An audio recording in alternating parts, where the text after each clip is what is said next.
half-life, we have another term which is used in connection with radioactivity, and it is average life. Now this average life, we are representing it by a Greek letter tau, and average AVG will be writing just as a subscript. This is the symbol we use normally. You can use any symbol, but it should be defined. Numerical problems wherever we are using. Now let's understand this word average life in connection with radioactivity. Now we know that the nuclei of a radioactive substance are continuously disintegrating. Now this shows that the life of every nucleus is different. Now the nucleus which is disintegrated earlier has a short life, while the nucleus which is disintegrated later has a large life. It is difficult to say that why some nucleus have a short existence while the other nucleus remain unchanged for a longer time. It is impossible to tell when a particular nucleus will disintegrate because it all depends upon chance or probability. And we have already stressed this point, saying that the phenomenon of radioactivity is a random process. That is, decay of a particular nucleus is a matter of chance. Some nucleus will have short life, some nucleus will have longer life. In general, the lifetime of nucleus can vary from 0 to infinity. Therefore, students, it is important to determine the mean of average lifetime of nucleus. The average life of a nucleus of a radioactive substance is equal to, very simple, sum of lifetimes of all nucleus of the population divided by the total number of nuclei. So I repeat again, we define average life of radioactive sample or mean life as the sum of lifetimes of nuclei of the sample divided by the total number of nuclei. So hence we can write tau average in subscript is equal to sum of lives of all nuclei divided by total number of nuclei. Now this can be written mathematically, that is the sum of lives of all nuclei.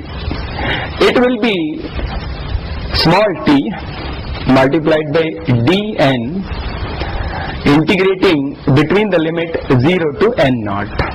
Now here we need to understand.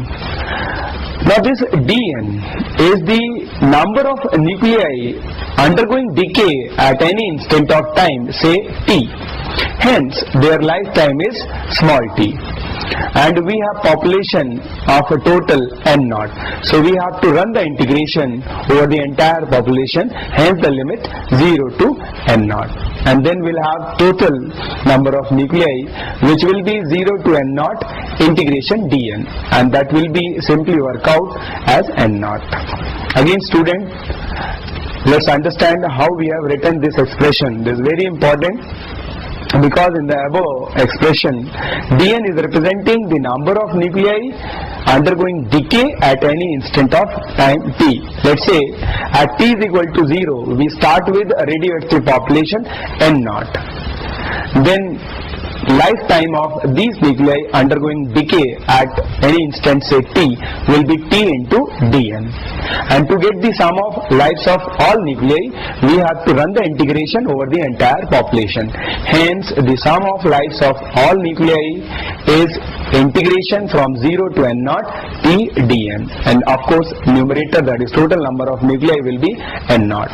Hence the expression for average life is equal to 1 over n naught integration 0 to n naught t dn. Now we make substitution of dn, and that will be lambda t into d lambda t, and then we'll have e to the power minus lambda t.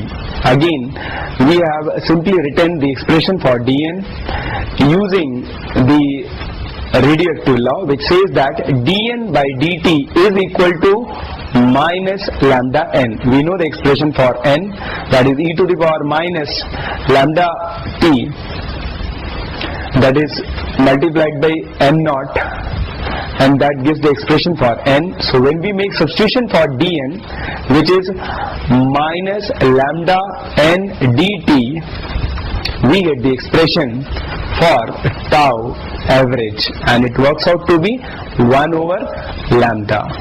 Students, we are supposed to remember this expression for average life, and the expression for average life is 1 over lambda. So we define two terms in connection with the radioactivity. One is the half-life and the other is average life. Students are supposed to remember the definition of average life as well as half-life and their related expressions.